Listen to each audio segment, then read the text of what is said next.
Que savons-nous de la prière? Si peu de choses. Elle est un mystère dont le lieu doit être caché quelque part, profondément enfoui, près des sources de notre cœur. Et des autres mystères de la vie humaine, la naissance d'un être nouveau, l'amour qui éclot et fleurit, l'épreuve qui culmine dans la mort, l'au-delà de la mort, que savons-nous? Tout cela suscite en l'homme des sentiments mêlés, des alternances de désir et de crainte, d'élan et de respect. Tant que ces valeurs ne sont pas intégrées, assimilées, consubstantielles, l'homme reste divisé.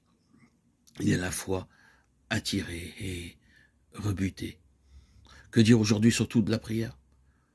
Tant que l'homme ne l'a pas saisie comme son centre mystérieux et le plus profond, il ne peut en parler avec justesse. S'il en est enthousiaste, ses mots sonnent faux et creux. S'il la critique violemment, cette violence même trahit la profondeur d'une incurable blessure dont son cœur est atteint. L'Église de notre temps se retrouve dans cette dialectique. Plus les uns démonissent la prière, plus les autres en réclament.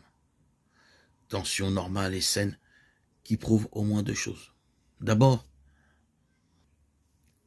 que nous ne savons pas encore prier. Ensuite, que nous en sommes enfin conscients. Un moine des premiers siècles, proposait un jour à ses disciples une difficile question. Tous s'efforçaient d'y répondre.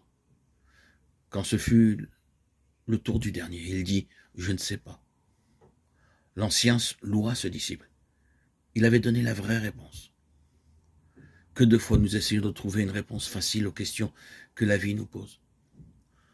Pour sauver la face ou pour étouffer notre conscience, nous disons quelque chose qui n'est pas la vraie réponse. Nous sommes trop vite contents. Le disciple de cet ancien exprimait la vérité. Il ne savait pas, et il avouait son ignorance. La vraie réponse, c'est l'humble respect devant le mystère. Pour nous aussi, la première vérité la plus fondamentale sur la prière, c'est de savoir que nous ne savons pas prier. Seigneur, apprends-nous à prier, Luc 11, 1. Autrefois, il n'y a pas si longtemps, on vivait de certitude.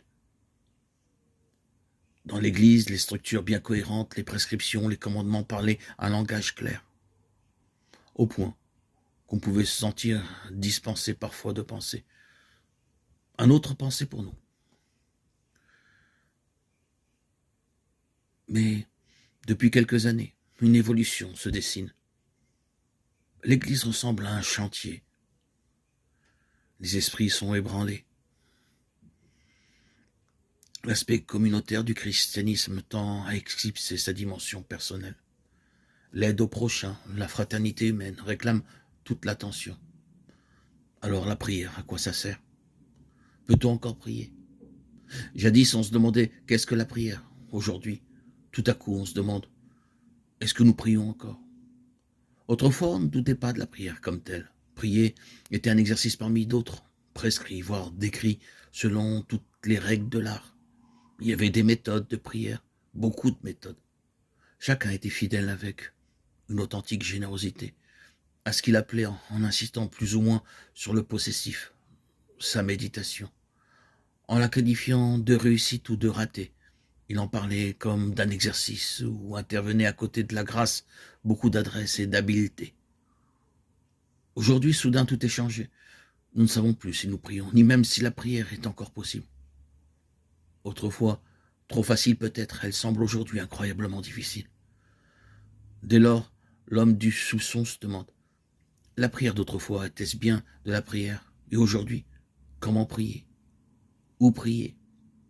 Les formules, les méthodes, les rubriques encore en vigueur, il y a 30 ans, sont tombées en désuétude ou, en tout cas, elles sont radicalement modifiées, voire remplacées. On ne récite plus de prière, on se méfie des textes tout faits, plaqués de l'extérieur, formalistes.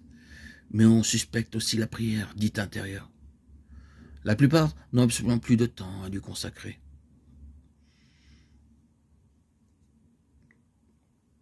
En aurait-il qui ne parviendrait pas à la paix du cœur? Car il s'interroge avec méfiance et ironie parfois. qu'un tempérament silencieux et retiré s'équilibre ainsi et trouve apaisement dans cette quiétude intérieure. Que peut-il bien atteindre quand il croit prier? Les murs glacés de son propre isolement, les tempêtes d'un cœur frustré, l'objet toujours fuyant, de besoin et d'envie projeté jusqu'à l'infini et jusqu'au ciel. Une maigre consolation quand il n'a plus le courage de subir et d'assimiler, comme les autres et avec réalisme, la vie de tous les jours. Une résignation à bon marché quand les choses et les hommes écrasent. La prière serait-elle donc un refuge dans l'irréel, le rêve, l'illusion ou le romantisme? Aujourd'hui, à vrai dire, nous ne le savons plus. Nous avons perdu toute trace de la prière. Nous avons échoué au point mort d'une illusion. Pour beaucoup, un point zéro. Dieu merci, on peut donc recommencer à zéro, repartir sur une base nouvelle. Les échafaudages se sont écoulés. Enfin, l'on voit qu'il reste si peu de choses de la façade et que peu de choses en a jamais existé. Maintenant, le Seigneur peut tout rebâtir radicalement.